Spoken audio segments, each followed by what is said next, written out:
Eu sou Antônio Andrade, especialista em fisioterapia e terapia intensiva. Nós vamos falar sobre como se posicionar no ambiente multiprofissional da UTI com segurança e, fazendo isso, ser visto como referência na terapia intensiva. Começar falando sobre posicionamento multiprofissional do fisioterapeuta na UTI. Primeiro, por que se posicionar dentro da terapia intensiva vai fazer total diferença para você como fisioterapeuta? O paciente precisa disso. Tem que ficar claro. Posicionamento não é só para você, como fisioterapeuta, ser visto como referência. O posicionamento multiprofissional com segurança faz você atender com segurança também e com mais qualidade. Pois, dentro do ambiente da terapia intensiva, por ser um ambiente multiprofissional, nós temos cada um realizando as condutas necessárias para os pacientes que devem se comunicar para gerar a melhor conduta, a conduta mais assertiva. Quando não tem comunicação, o que é que acontece? Erros. Se você for pegar lá os critérios de segurança dentro da UTI para melhorar a segurança, é a comunicação multiprofissional e interprofissional, dentro da mesma profissão ou em relação a outras profissões. Então, você tem que estar o tempo todo se posicionando para atender com segurança dentro da terapia intensiva. Então, esse é o primeiro ponto. Saber que você deve se posicionar não só por você, mas pelo paciente, que vai fazer total diferença. Além de você se posicionar, fazer o atendimento com mais qualidade, você consegue fazer uma fisioterapia de valor.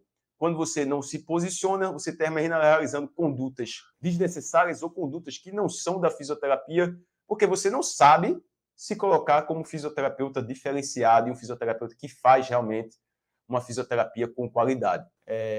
Isso tem que ser diário, você tem que estar o tempo todo treinando e colocando em prática essa maneira de se posicionar. Cada vez mais, quando você vai colocando em prática, vai ficando mais fácil, você vai começando a perceber que o medo vai perdendo porque você está treinado. Então, se posicione, fale, não deixe de se posicionar dentro da terapia intensiva. Essa é a segunda coisa boa que vem quando você se posiciona dentro da terapia intensiva. Terceira, você é visto como referência, porque dentro do ambiente multiprofissional você tem que se comunicar. Você tem lá um médico, um enfermeiro, um fisioterapeuta que trabalha junto com você em outra UTI, você tem vários profissionais ali atuando. Quando você se comunica, você é visto de outra forma. Quando você se posiciona, você é visto de outra forma. E não é se posicionar brigando, dizendo que vai fazer o que vai ser, que vai mandar, não. É se posicionar de maneira estratégica. Através de uma estratégia que eu vou demonstrar aqui, que você colocando em prática no seu dia a dia, você consegue se posicionar e conseguir que sua ideia seja colocada em prática dentro da terapia intensiva. Eu falo muito dos 3 pilares que você tem que desenvolver: conhecimento teórico, conhecimento prático, iniciativa e atitude. Esses 3 pilares estão totalmente interligados nesse momento de se posicionar dentro da terapia intensiva. E o processo de tomar a decisão, que eu repito aqui várias vezes, que está dentro do método fisioterapia intensiva, também vai ajudar você a se posicionar com segurança dentro da unidade de terapia intensiva e salvar vidas e atender com qualidade e ser visto como referência. Não acho que aqui você vai aprender a brigar, você vai aprender a argumentar e a influenciar de uma maneira benéfica, de maneira íntegra, os outros profissionais sendo percebido como líder. Através de quê, Antônio, que eu consigo influenciar e me posicionar? Através de argumentos técnicos, de gatilhos mentais e de estratégias práticas para você falar de uma maneira que seja ouvido. Como assim? Dentro do ambiente multiprofissional, você pode até falar. Se você não tiver uma estratégia específica, os outros profissionais não vão levar em conta o que você está falando. Você pode até falar besteira e também não vai valer a pena para você.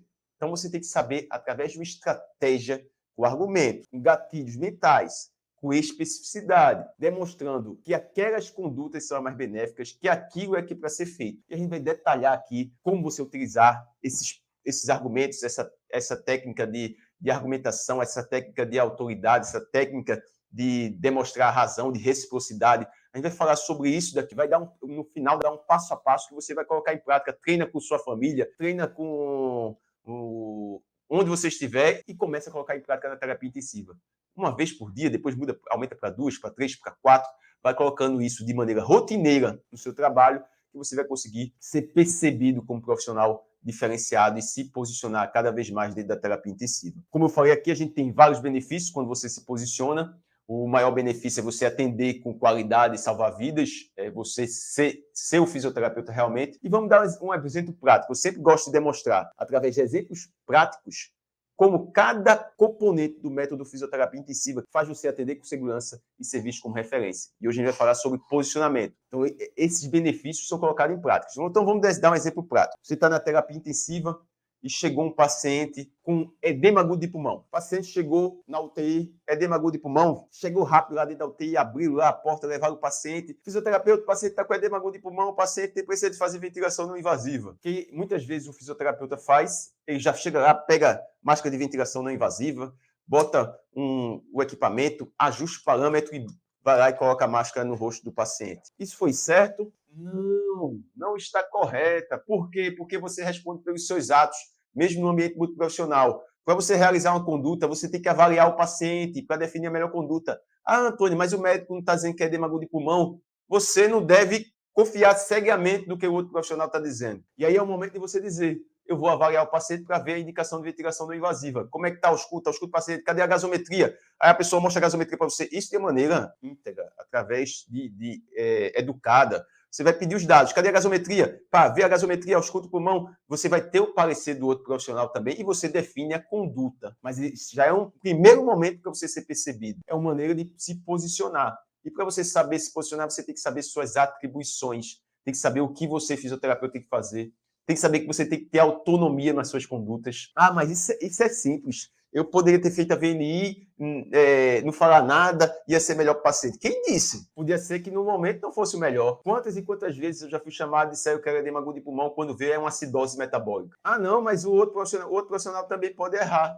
Você, se gerar uma conduta sem avaliar, você vai estar errando também. Então, entendendo isso, entendendo a importância das suas condutas, entendendo a importância de como você modifica o desfecho da terapia intensiva, você sabe que tem que se posicionar a todo momento. Todo momento dentro da terapia intensiva, é o momento de você se posicionar. Ah, eu devo começar isso quando? Amanhã. Se estiver assistindo no plantão, hoje. Se estiver dentro do plantão assistindo, o momento de começar é hoje. Quem não é falado, não é visto. Quem não fala, não consegue que seja feito o que a pessoa quer. Por quê? Porque o outro profissional ali vai começar a dizer, pô, tudo que eu falo, esse outro profissional faz. E, na verdade, o que você quer fazer é ser visto como pessoa que pensa, que define o que está fazendo. Executar algo é de menos valia do que pensar sobre o que fazer. Executar uma conduta que é técnica tem menos valor do que saber o porquê está fazendo e definir o que está fazendo. O fisioterapeuta ele tem que ser um resolvedor de problemas e não uma ferramenta para outras pessoas. Um resolvedor de problema que pensa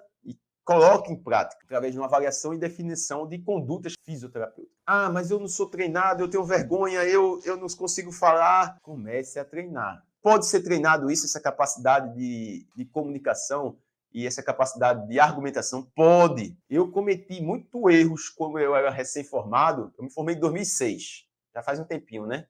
2006, a gente está em 2022. Pode fazer os cálculos aí, né? Eu me formei em 2006 com 22 anos. Já você consegue calcular aí minha idade também.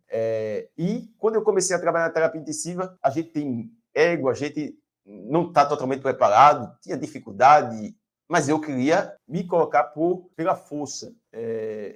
E não é isso que deve ser feito. E eu fui treinando, estudando, identificando uma forma de ser colocado em prática essas argumentações. Como eu percebi que eu perdi algumas oportunidades por não me colocar dessa forma, perdi várias oportunidades. Porque quando a pessoa apenas briga, a pessoa apenas discute, que era muito o que eu fazia, eu brigava, eu discutia, você perde oportunidades. Porque você perde a relação interpessoal com os outros profissionais. São detalhes que fazem total diferença. Eu ainda brigo, ainda discuto, sim, ainda faço muito isso. Mas eu aprendi a utilizar argumentos técnicos que, no momento certo, no time certo, então o tempo de gerar um posicionamento faz total diferença. O tempo que você se coloca dentro da terapia intensiva, que você fala, o tempo que você gera um argumento técnico faz total diferença em qualquer ambiente de trabalho, mas na terapia intensiva isso é bem claro. Então, ter o tempo exato de se posicionar, ter a maneira certa de argumentar, foi estudando sobre influenciação, sobre técnicas de argumentação, sobre oratória, sobre utilização de gatilhos mentais. Eu comecei a aprender e colocar em prática, e o tempo eu fui apegando com a prática clínica, isso coloquei dentro do método fisioterapia intensiva.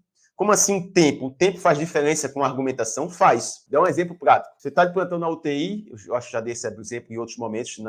Aqui você está de plantão na UTI e aí aí tem um paciente que está sendo pensado em realizar o desmame da ventilação mecânica.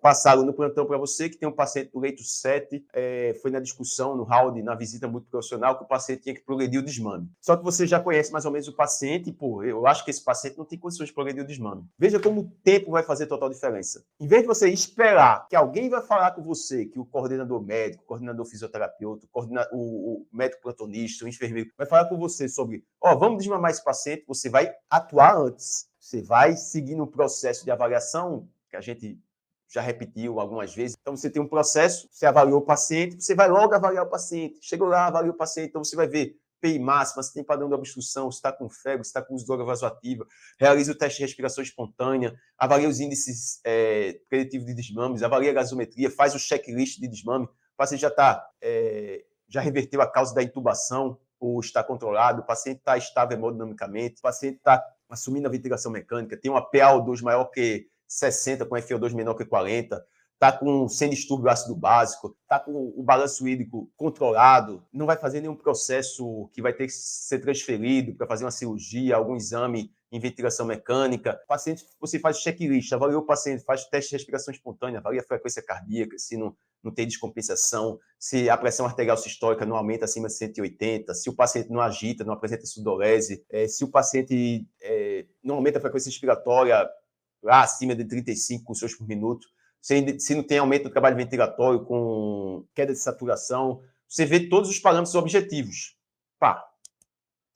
Viu os parâmetros objetivos, você já tem todos os dados para se posicionar sobre esse caso. E aí, antes da pessoa chegar para você, você já vai da pessoa. Você já vai no outro profissional. Então, você já avaliou tudo e aí você já vai no profissional. O tempo. Se você não estiver preparado com os argumentos, com o seu conhecimento, você não vai ter como se posicionar. Eu acho que o paciente não tem condição de ser desmamado.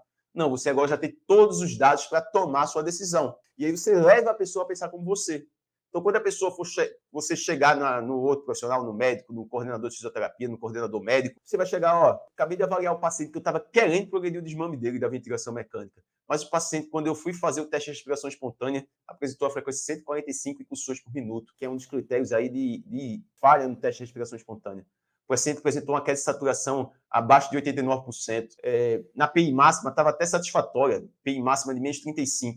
Mas quando fui fazer o TRL, ele fez o padrão de obstrução, acúmulo de secreção, no gráfico de fluxo, apresentava alto PIP. Tirei até uma foto aqui, para mostrar como é que o paciente estava com alto PIP, do nada. Você demonstrou que o paciente não tinha condição de ser desmamado, se esse paciente não tiver mesmo. Se o paciente tiver, você vai demonstrar para o outro lado, né? Por isso que tem que ter essa capacidade de avaliar. Você vai ser visto de outra forma para o outro profissional que você está falando e você vai fazer com que o outro profissional consiga pensar como você.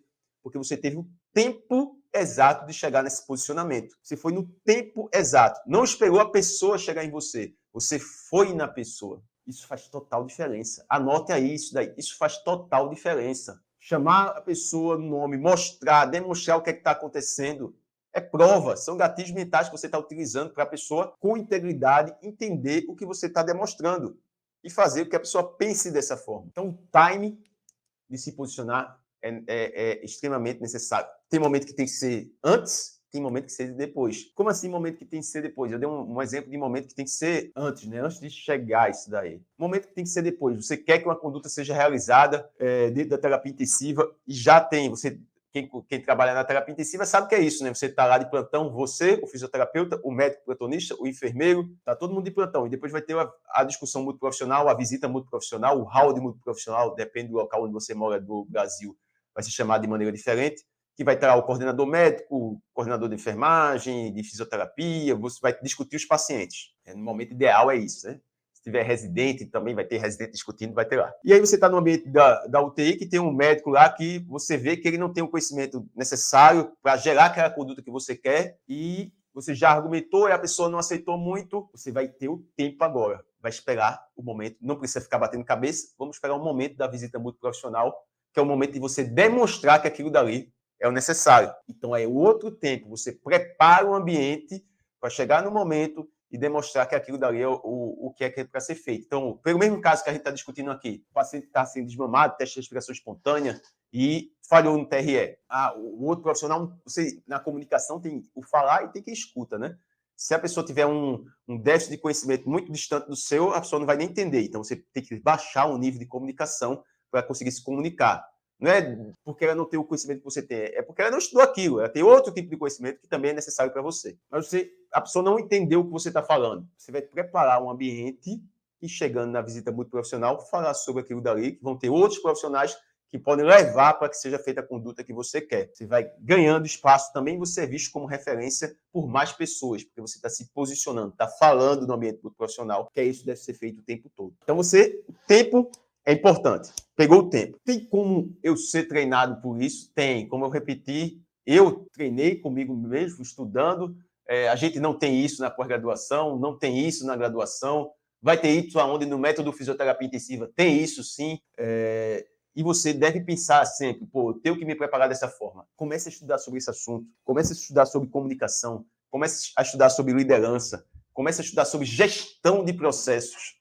Eu sou fisioterapeuta, trabalho na terapia intensiva e tenho que estudar sobre gestão. Tenho vários livros aqui de gestão, de liderança, de influenciação e com integridade para fazer o bem para os pacientes. Então, você tem que ter essa capacidade de avaliar esse caso concreto e definir a conduta. E para fazer isso, você também tem que saber se comunicar num ambiente muito profissional para levar a melhor conduta para o paciente. Então, você tem que se preparar dessa forma. Deve investir tempo e dinheiro nisso? Deve investir tempo e dinheiro nisso. Isso vai trazer resultado para vocês. Vai trazer resultado para você profissional e financeiro. Profissional porque você vai ser visto de outra forma e começa a evoluir para virar um coordenador, virar um rotina, para ser promovido e ter pacientes particulares. Isso vai também ter um resultado financeiro para você com o aumento do retorno financeiro. Então, é extremamente necessário que você tenha isso na sua capacidade aí de produção. Conhecimento teórico, conhecimento prático, iniciativa, atitude, para ter um posicionamento, para ter um processo de tomar decisão. Isso daí se comunica. É como compor uma música. Não existe a melhor nota musical. Não existe dó é melhor que ré, é melhor que mi. Não. Elas têm que andar em conjunto para fazer uma harmonia.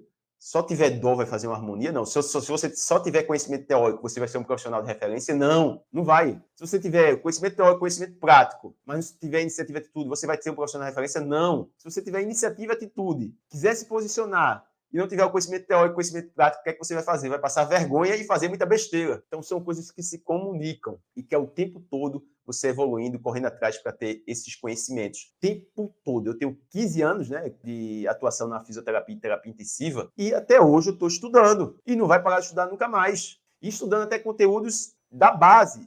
Fisiologia nunca parei de estudar, porque a gente precisa estar com esse conhecimento fortificado para conseguir tomar a melhor decisão dentro da terapia intensiva também, para colocar dentro do processo de tomar a decisão. E qual o melhor momento para começar a desenvolver essa capacidade?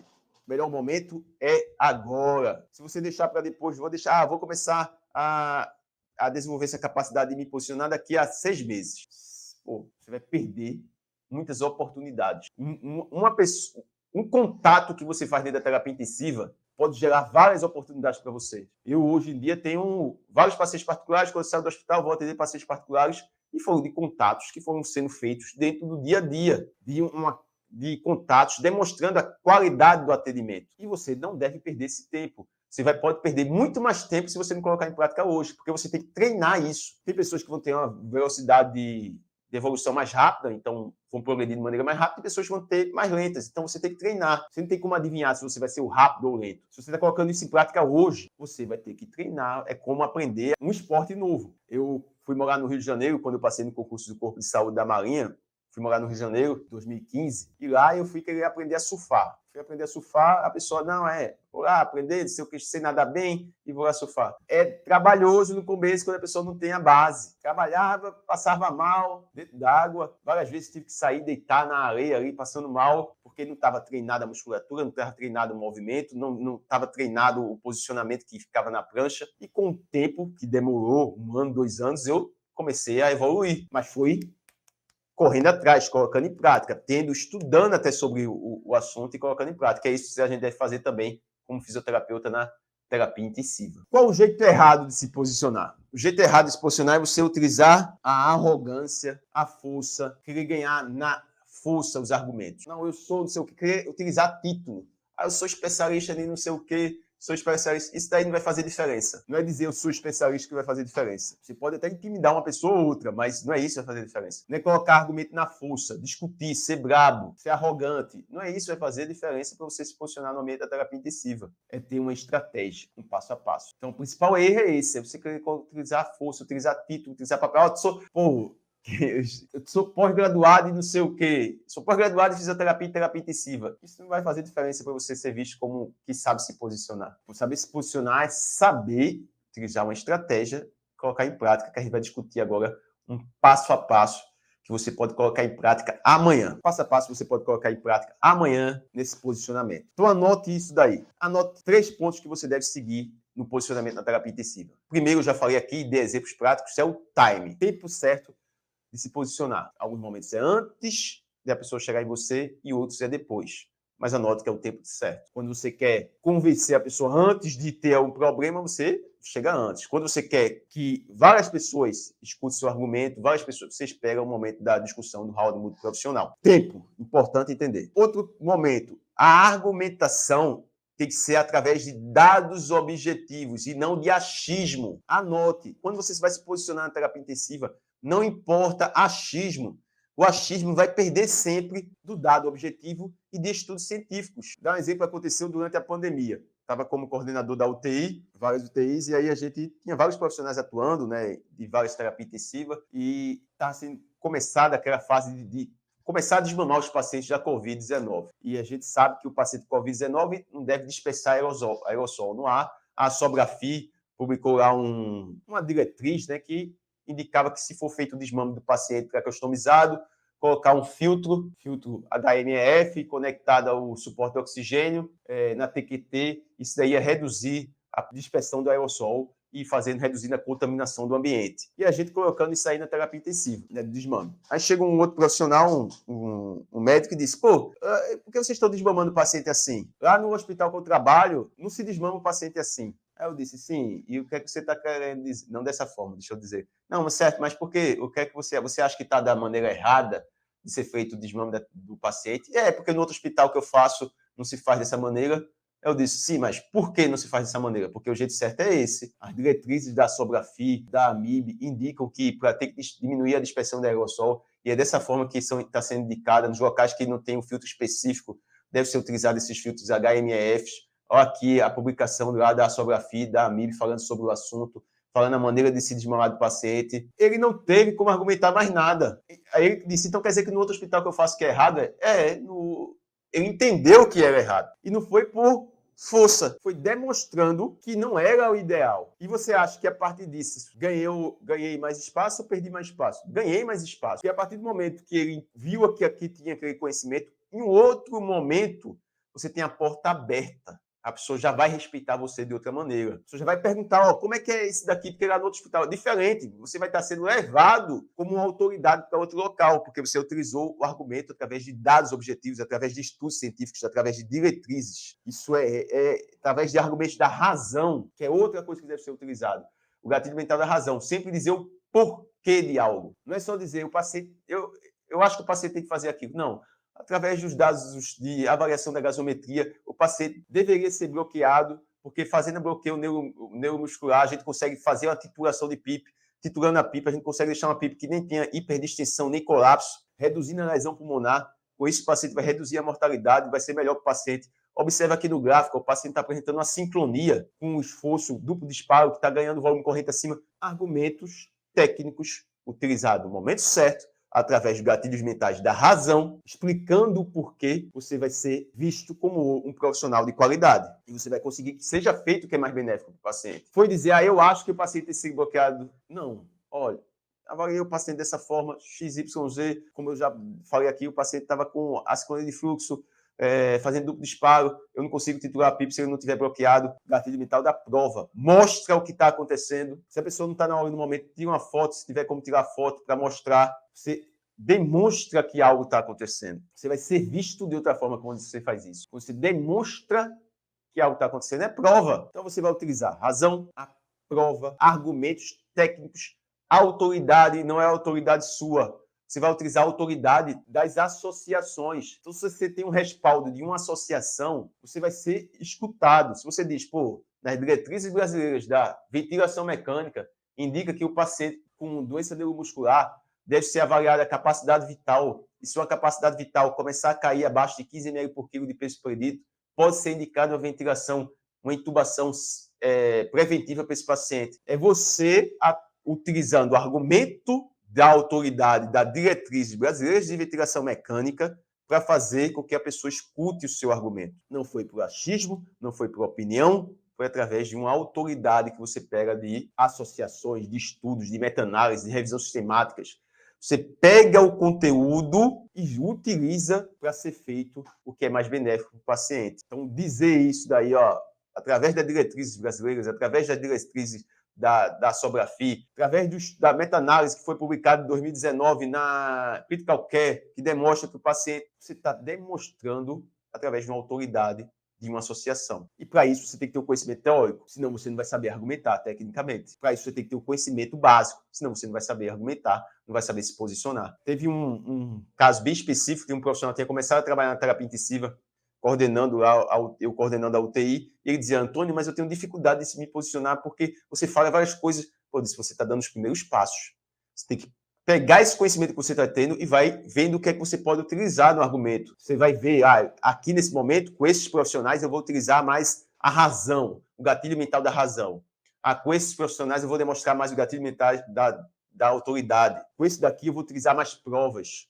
Você vai identificando que o outro profissional aceita mais aquilo dali. E você pode somar tudo. Veja uma argumentação sobre um posicionamento muito profissional que acontece. Eu sei que está aí na terapia intensiva vai dizer, pô, mas é porque no meu hospital é dessa forma que acontece. Veja o que vai acontecer. Você sabe que tem um médico assistente que vai ver lá no seu hospital, o médico assistente, a família contratou o médico para ir no hospital, tem o plantonista lá, tem o coordenador, mas tem uma família que contratou o médico para ir no hospital. Então, ele tem o respaldo da família. E ele chega lá na UTI e diz, esse paciente deve ser estubado. Vai lá, você não tem contato com a pessoa, não está nem preparado, você escuta que eu acho que não deve ser estubado, não. Pô, ele tem o respaldo da família, ele diz que acha que você deve ser estubado, você diz que não acha, você não vai ter força nenhuma, porque você não soube se posicionar. Mas veja da maneira diferente. Você sabe que tem um médico assistente que vai chegar no paciente, não é isso? Você é um fisioterapeuta de plantão. Você já vai, antes do médico chegar, pegar todos os dados, realizar a avaliação do paciente, fazer os testes de desmame, pegar tudo aquilo dali de respaldo. O médico chegou, o médico assistente chegou na terapia intensiva, você já vai lá, e agora você vai utilizar todos os argumentos possíveis para levar a decisão para o que você está pensando. Chamar para a pessoa pelo nome, você é o médico assistente do paciente do leito 7? Eu sou o fisioterapeuta que estou avaliando o paciente. Ou está tentando progredir o desmame do paciente na ventilação mecânica. Já até avaliei a PI máxima, índice de respiração rápida superficial, fiz o teste de respiração espontânea, mas o paciente falhou no teste de respiração espontânea. Como eu dei um exemplo, né?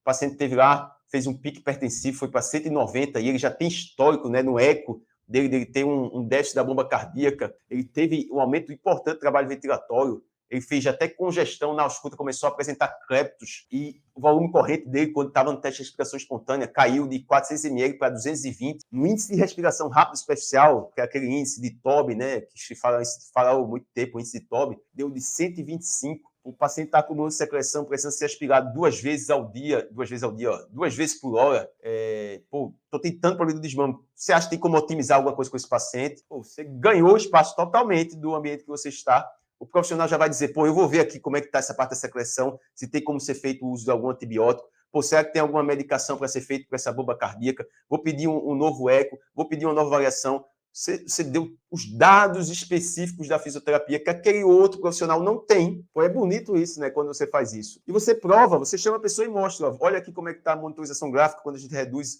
os parâmetros do ventilador. Isso daí a gente viu lá, né? Não sei, você já deve ter esse conhecimento. A pessoa tem que, você quando fala que a pessoa já tem um conhecimento, né? Então, você já deve ter esse conhecimento. Saiu lá a meta-análise que foi publicado sobre teste de respiração espontânea em PSAT, em pressão suporte, não tem diferença, né? A gente fez até o teste de respiração espontânea em PSAT para dar uma sobrecarga maior, porque tem lá o estudo que fala sobre PSAT no paciente cardiopata, pode dar um retorno maior, mas não tem alteração de desfecho. Você sabe disso. Você está colocando argumentos técnicos, argumentos de dados, argumentos da razão, argumento da prova. Pô, você vai ser escutado, você vai ser visto e você vai ser lembrado. E você vai fazer diferença para o paciente, vai atender por mais qualidade e vai modificar o desfecho por um posicionamento na terapia intensiva, por saber se posicionar da maneira assertiva, por ter um passo a passo para você seguir e colocar em prática. Lembrando que para ter esse argumento, tem que ter aquele passo a passo de tomar a decisão, senão você não vai saber argumentar dessa forma. Tem que ter o processo de tomar decisão, tem que ter uma metodologia. O que eu apliquei aqui foi um passo a passo, que isso é detalhado dentro do método de fisioterapia intensiva, é um passo a passo que você vai repetir, que é replicável, e você consegue, a partir do momento que você replica esse passo a passo, atender com segurança e ser visto como referência na fisioterapia e terapia intensiva.